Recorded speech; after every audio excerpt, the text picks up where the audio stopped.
Masjid Istiqlal ini, ya, semuanya ada dua untuk kubahnya, dan itu adalah kubah yang terbesar. Kubah yang besar itu berdiameter 45 meter untuk mengingatkan tahun kemerdekaan Republik Indonesia 1945, ya.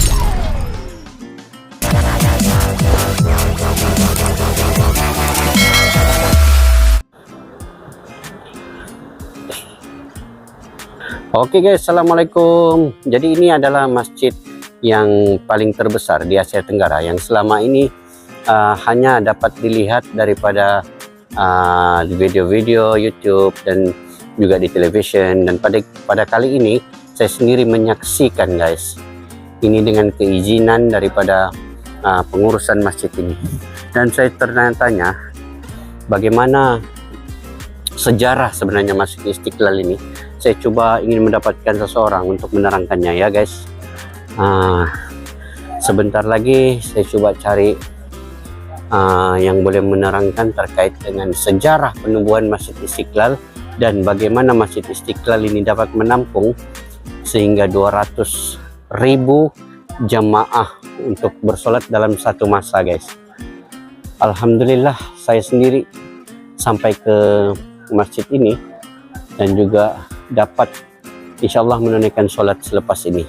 Kami diberi keizinan ya untuk melakukan review ataupun melakukan views di dalam Masjid Istiqlal ini daripada pengurusan Masjid Istiqlal sendiri, dan saya mengucapkan ribuan terima kasih yang tidak terhingga karena membenarkan saya dan rakan-rakan YouTuber daripada Malaysia untuk melakukan review terhadap Masjid Istiqlal. Wow, ini salah satu lantainya. Lantainya ini di tingkat 1. Kalau kita melihatnya guys, ini.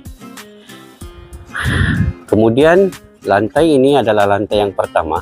Kemudian ada lagi di atasnya tingkat yang kedua, kemudian tingkat yang ketiga dan tingkat yang keempat. Oke, ini keadaan daripada tepi ya.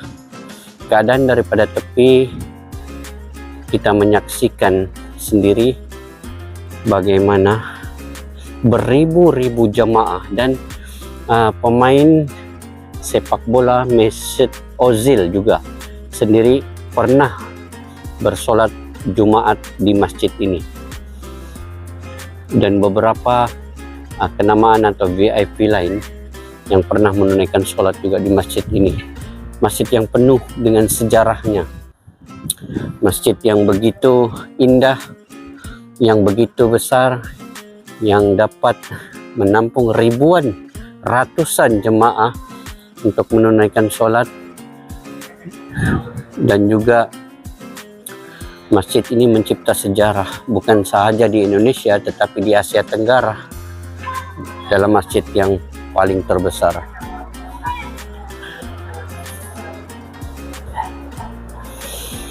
Jadi guys, saya coba mendapatkan seseorang yang boleh menerangkan terkait dengan masjid ini. Sebentar lagi kita akan bersama dengan dia.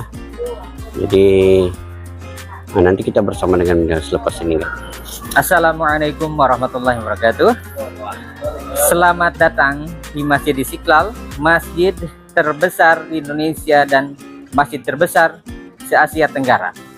Ya, masjid ini adalah masjid yang menjadi simbol kebanggaan umat muslim di Indonesia dan menjadi simbol keanekaragaman berbangsa di Indonesia.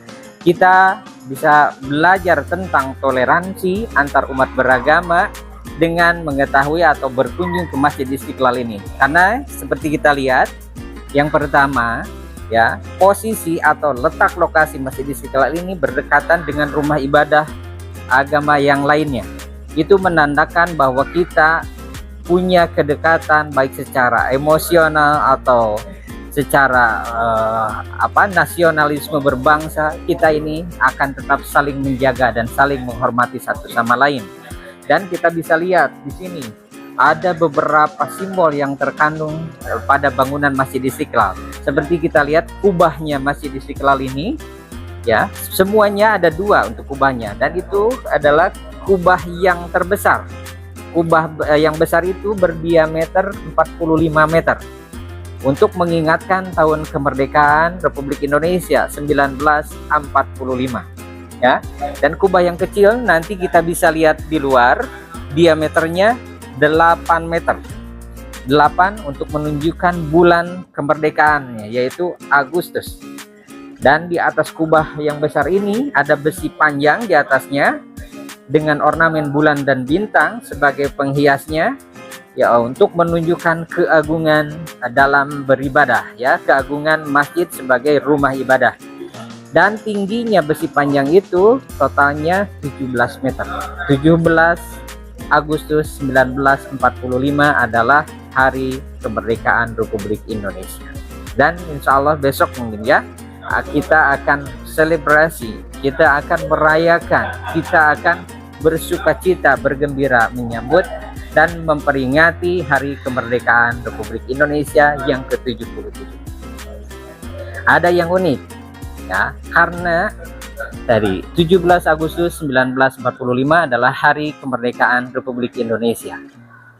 Kita akan selebrasi, kita akan memperingatinya esok ya, satu hari besok. Kita menunggu, dan mungkin jika Anda berjalan di seluruh kota atau daerah di Indonesia, Anda akan menyaksikan banyak event, banyak kejuaraan, banyak perlombaan atau game-games yang diadakan sengaja untuk memeriahkan hari kemerdekaan Republik Indonesia ini. Dan satu hal yang unik, karena arsitek Masjid Istiqlal, beliau bukanlah seorang Muslim, beliau seorang Kristen. Itu menandakan bahwa bangsa Indonesia ini dari dulu sudah terbiasa dengan keanekaragaman, dengan perbedaan. Bangsa Indonesia itu sudah terbiasa dengan toleransi. Dalam kehidupan sehari-hari, dalam aktivitas sehari-hari, kita akan tetap jaga, saling menjaga dan saling menghormati satu sama lain. Meskipun tetap kita dalam segi beragama kita memiliki privasi, ya. Kita memiliki privasi untuk tata cara kita beribadah dan tata cara kita dalam kehidupan beragama. Kita lihat lantainya, lantai bangunan Masjid Istiqlal ini semuanya ada 5 lantai.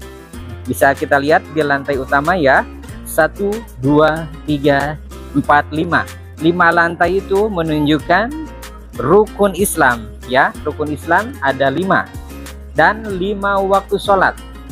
Serta bangsa Indonesia memiliki Pancasila sebagai asas atau dasar hukum semua hukum yang diberlakukan di Indonesia.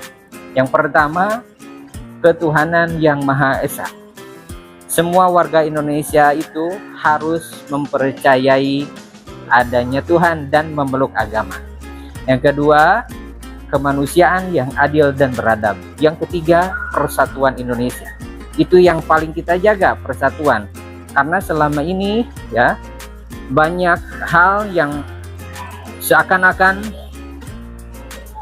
memberikan informasi bahwa Indonesia itu tidak bisa bersama dalam perbedaan. Padahal dalam realitanya saya berani bilang, jangan ajarin orang Indonesia untuk menjaga keutuhan berbangsa, untuk menjaga kesatuan berbangsa. Karena salah satu sila ya Pancasila itu adalah persatuan Indonesia. Kita akan berusaha sekuat mungkin untuk menjaga kita agar tetap bersatu satu sama lain.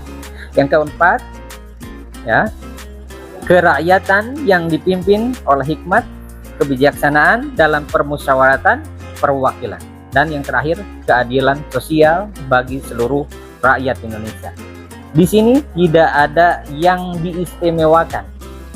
Meskipun mohon maaf seperti sekarang Muslim sebagai mayoritas terbanyak, tapi dalam kedudukan secara hukum, nasionalisme berbangsa, semuanya sama, memiliki hak dan kewajiban yang sama ketika tinggal di Indonesia. Ya, seperti itu. Nanti kita bisa bahas yang lainnya di sesi bagian luar sana. Untuk bagian dalam sementara itu saja. Oke, wassalamualaikum warahmatullahi wabarakatuh. Waalaikumsalam. Salah. Mau